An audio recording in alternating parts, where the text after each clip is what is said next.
Isang bulan na mo ron chumena matagni ko ni rongon ni bibo ko matagni ke misa po. Niya na isang bulan na sero ko ni sana. Chumena kino na mo ron chumay. Tu na sile. Isang bulan oyo Mr. Ben. Kela po? Na magkikira ni bibo mataka mo ni chikira mo ron buka may no kina diwa na Bula FM. Ang pala sile.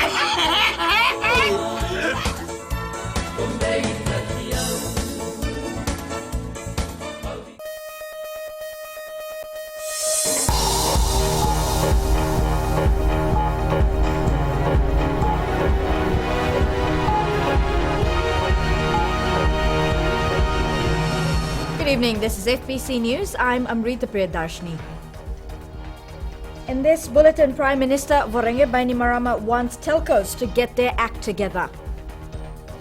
Small and micro businesses pump hundreds of millions of dollars into the Fijian economy. And rehabilitation program for inmates paying dividends.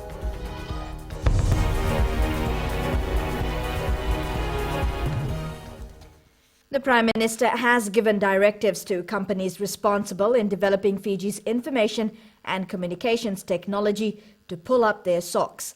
Launching Telecom Fiji's largest Wi-Fi network in Suva last night, Voreqe Bainimarama says the government can't work alone to modernize Fiji's ICT industry, and Akusita Tale has more. The Prime Minister has pointed out that while government is doing its part to upgrade telecommunications and information technology, Fintel and Telecom Fiji must get serious. He says the pricing and inflexible attitude of the two companies is leading to a drop in the customer base and investors into Fiji.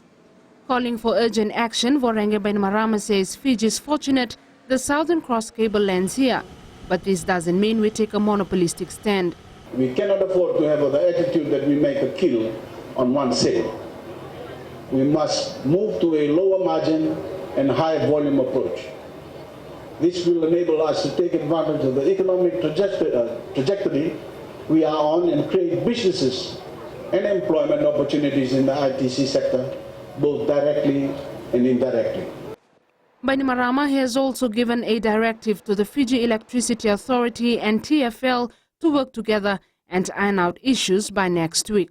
I also understand that the current plans to complete the laying of fiber optic cable around Vitilevu have slowed down because of the inability of FEA and TFL to expeditiously work together. We cannot afford to have our critical infrastructure companies working in silos. This matter must be resolved within a week. TFL Chief Executive Motilai De Silva told FBC News their aim was to cover 450 kilometers laying fiber cables around Vitilevu to improve its network. He says these works are nearing completion with only 100 kilometers yet to be covered from Korovo to Rakiraki. To do that is to use FEA poles to mount our fiber cables, and this way we can reduce the cost. If we reduce the cost, then country reduce the cost. Then it's a gain for Fiji. De Silva adds he will have a meeting with FEA in the coming days to ensure that come January, high-speed broadband services and internet is available to Fijians. Meanwhile, Bainimarama says Fiji needs to keep updated with the international digital landscape that's constantly evolving. Akusita Tale, FBC News. About $62 million in loans have been given out to over 1,000 micro and medium enterprise businesses. Minister for Trade Fayaz Koya says this is important if Fiji is to grow the sector. Ali Kimbia has more. The Micro and Small Business Awards were held in Suva last night, recognizing the hard work of everyday Fijians. Minister for Industry and Trade Fayaz Koya says small and micro enterprise scheme make an immense contribution to our economy. The micro, small and medium enterprises are a very important part of the Fijian economy, accounting for approximately 12% of Fijian gross domestic product and contributing close to $800 million to our economy. The micro-enterprise sector is regarded as having the most potential for growth, self-employment and economic diversity, with new challenges the government is looking to review its SME policies so as to fulfill the needs of the people. The Ministry will be reviewing the current SME policy framework, together with streamlining the functions of the National Centre for Small and Micro Enterprises Development and improving its functional capabilities to meet the demands of the sector and its stakeholders. Most important for the microfinance sector is the development of a microfinance regulatory framework. More than 26 entrepreneurs were awarded last night, with the government emphasizing that these awards will drive their business to reach greater heights. Ali Kimbia, FBC News. Rehabilitation programs carried out at the Fiji Corrections Service around the country are paying dividends. Akusita Tale was part of a tour of the Nambora Corrections Complex early this morning and reports that businesses run by inmates are flourishing. Over 1,030 acres of land is currently being used by the Nambora Correction Centre for farming. Field 25 is one important area which requires a lot of manpower. At least 25 inmates work in these farms daily, planting dalo, cassava, ginger, cabbage and a variety of crops. Last year's ginger was sold locally. However, this year it's being exported to Australia and other parts of the world. Most of them, when they will be released from here, most of them will go for ginger.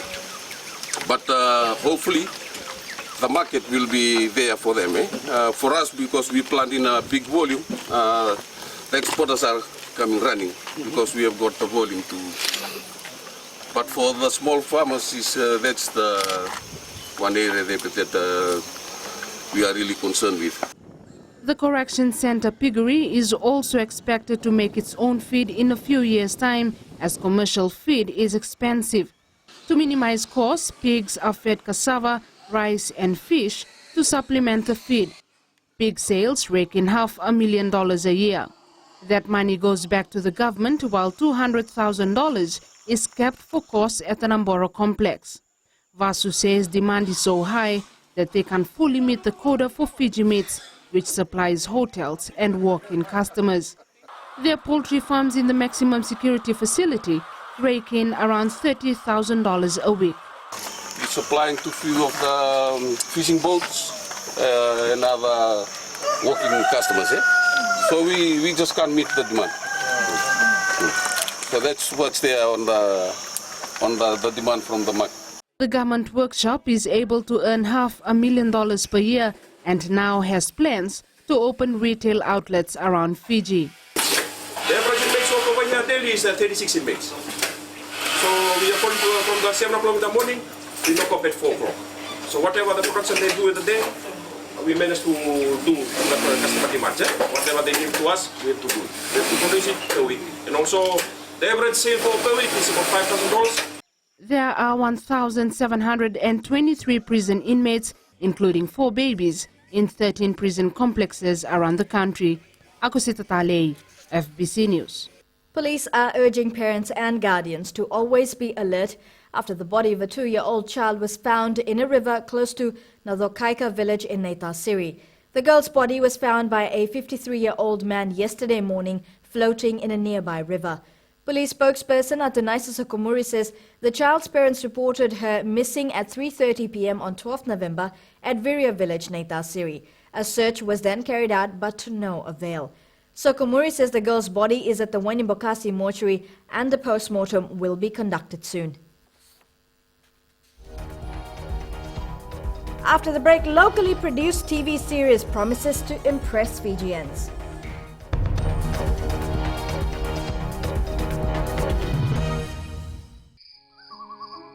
मेरा चांद मुझे आया है नजर, ऐ रात जरा थम थम के गुजर. छाया है नशा मेरे आंखों पर, ऐ रात जरा थम थम के गुजर. रह जाए ना प्यासा मेरा प्यार, मेरे बाहों में भर दे मेरा यार, ऐ रात जरा थम थम के गुजर, ऐ रात जरा थम थम के गुजर. है दोस्तों, मैं हूं जितेन शांडिल. आप रात के बाद हमारे साथ अब रफ्तार प्रोग्राम में 3 से लेकर रात 7 के बीच शामिल हो सकते हैं. मिर्ची FM, it's hot.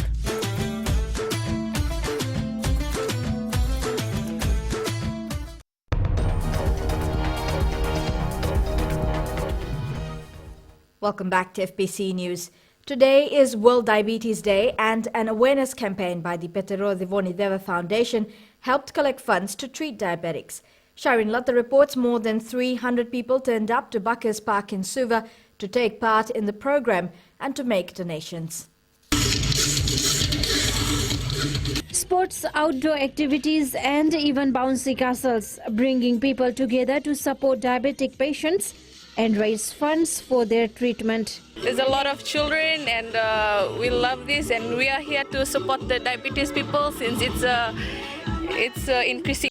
Health Minister Choneu Samate says Fiji needs more awareness programs like this, as diabetes is a terrible disease affecting a lot of people. If we don't watch out, it could reach a stage where 50% of our population has diabetes. Also present at the event were the Kidney Health Support Group. Group member Anthony Ho says one of the main causes of kidney failure is diabetes, and people should make healthy food and lifestyle choices. We have brought in a number of our patients here and their families to show the suffering they go through, not only financially but psychologically, and just it affects the whole family. The group is collecting funds for 15-year-old Imosi Leundo, the youngest person in Fiji to be on dialysis treatment. 35% of Fiji's population are suffering from diabetes, while close to 600 Fijians are diagnosed with kidney failure each year. Shireen Latta, FBC News. The Fiji Navy is conducting a diving course for under-training officers, regarded as the Navy's most grueling exercise. The officers have come to the last stage of their training and will later be sent overseas for further training. Shruti Prasad has more. These sailors have been part of the diving course since October 12th. Only the most physically fit and confident officers have what it takes to pass the training. Fiji Navy Commander Captain John Fox says these 6 are the only ones who have made it from the 20 who started the course. It is for the government as being the, as I've said, the only diving arm for the government.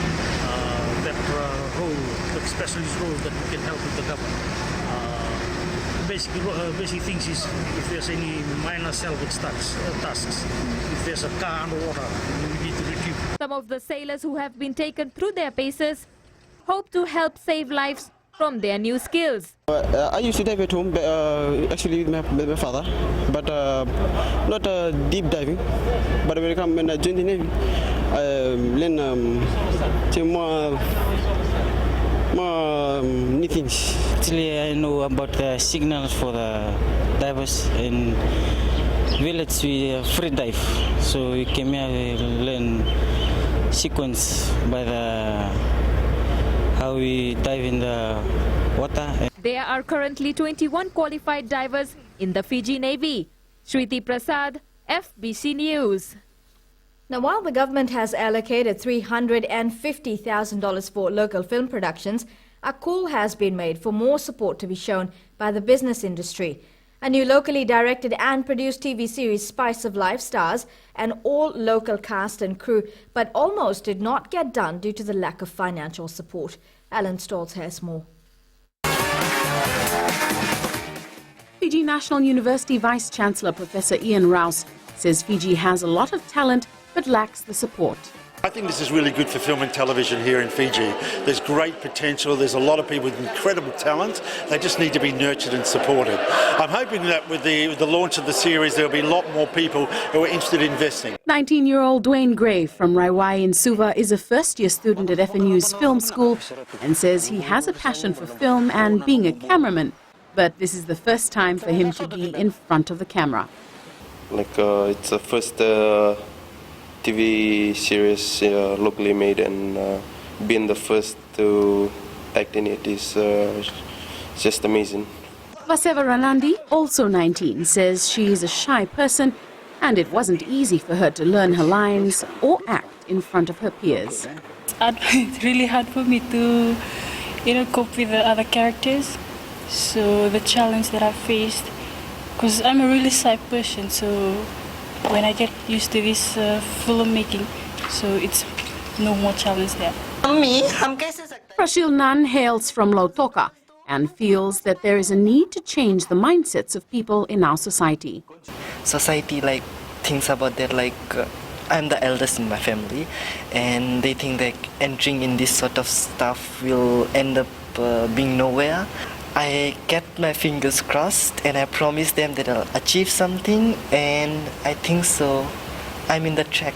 Now, just days away from the launch of his locally produced and directed TV series, Arun Chakravorty says more of such productions is needed. Feature films, docudramas, soap operas, such kind of things. It's not happening much.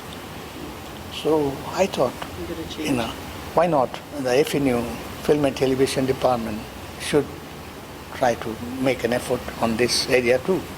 Chakravorty hopes that this TV series will be the first success of many more productions to come. 7 episodes of Spice Your Life have been made and is scheduled to air on FBC TV on the 26th of November. Ellen Stolz, FBC News.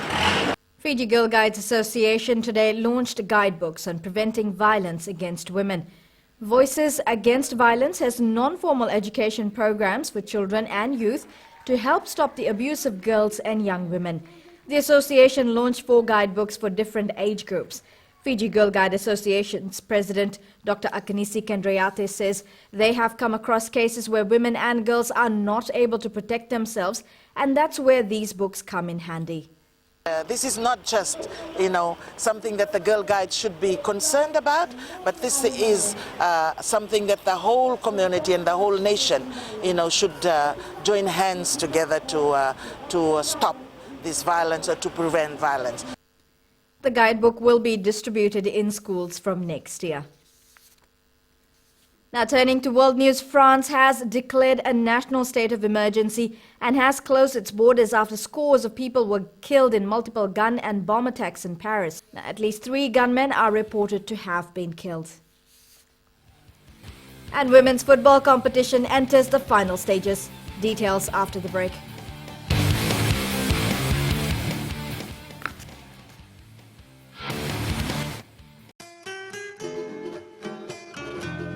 Impula bina na turanga na marama na turbugi na ngone lewa. Impula bina rangone.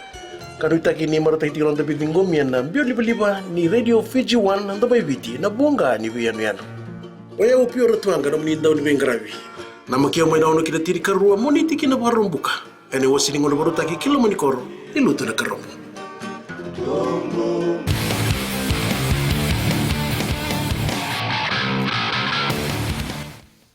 Welcome to FBC Sports.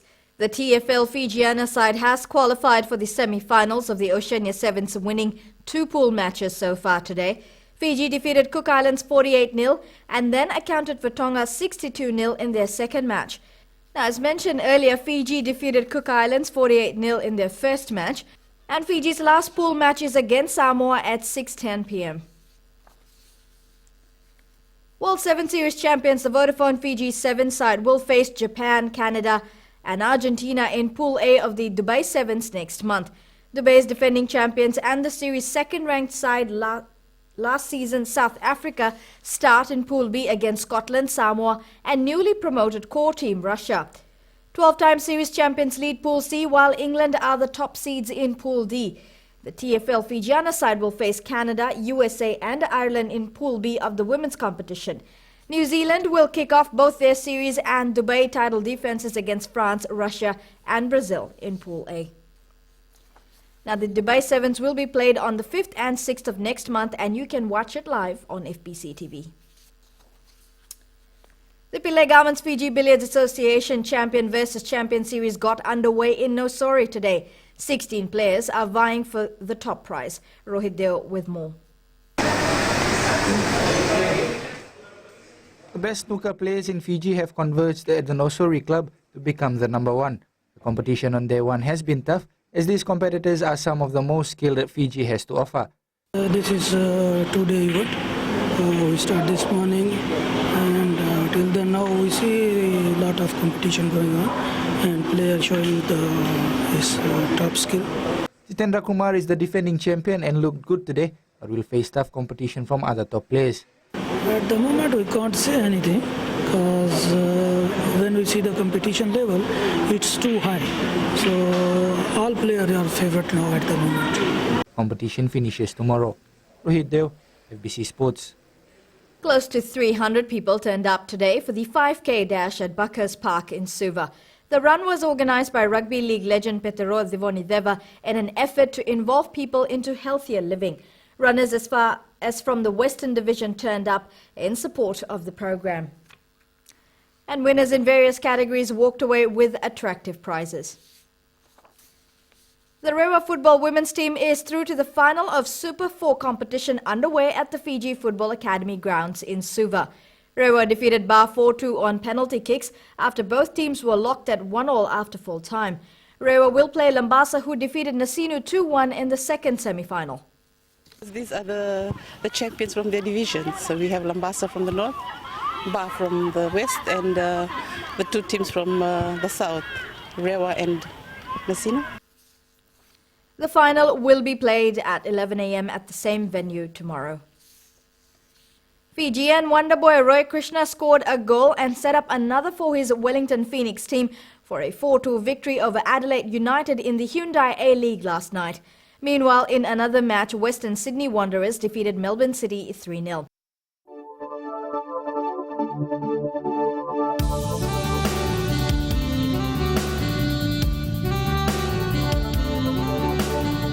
Generally fine conditions today. A trough of low pressure with associated cloud and rain remains slow moving over Rotuma. Meanwhile, a moist easterly wind flow affects Fiji. Taking a look at the temperatures, another warm day around Fiji with most places recording temperatures in the low 30s. Now tomorrow's outlook is for occasional showers over the Lomaiviti group, northern Lao group, the interior and eastern parts of the larger islands.